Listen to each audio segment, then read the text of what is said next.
इनके पास कुछ स्कीम है, कुछ बात करना चाहते हैं।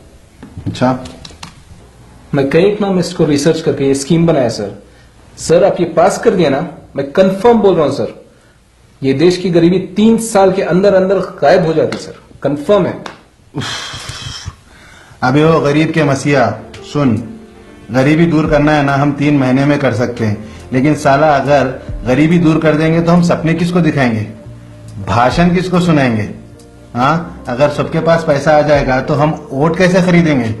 और यूथ को अगर हम जॉब दे देंगे तो 200 रुपए के खातिर हमारे साथ कैनविसिंग पे कौन आएगा? गाड़ियों पे झंडे लगा के हॉर्न मारते हुए सारा दिन कौन फिरेगा? तुमको पता है हम जनता के लिए क्या है? वो कौन सा फोन होता है बे? वो आईफोन है, कुछ नहीं, लेकिन जनता हमारी दीवानी है। तो सर आप ऐसा नया क्या देंगे उन्हें कि उसकी लालच में आकर आपको वोट देंगे? इनको कोई चीज देने की जरूरत नहीं है, इनके पास जो ऑलरेडी है वही लो और वही देने की बात करो। जी मैं समझा नहीं।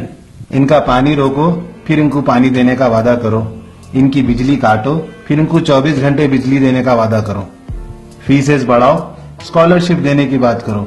दवाएं महंगी करो, फिर मेडिकल फ्री करने की बात करो। पेट्रोल का दाम बढ़ाओ, फिर दाम गिराने की बात करो। इनके पास जो ऑलरेडी है वो इनसे छीनो, वो इनको देने की बात करो। यही तो करते हुए आए हम आजादी से।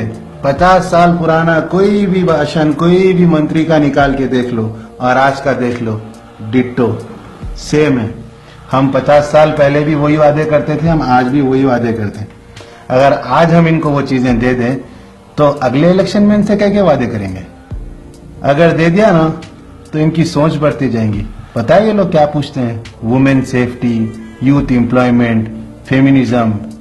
कहां से लाके दोगे इन्हें? सर बुरा ना माने तो एक सवाल पूछना। हाँ बोलो। सर आपका धर्म क्या है? सियासत।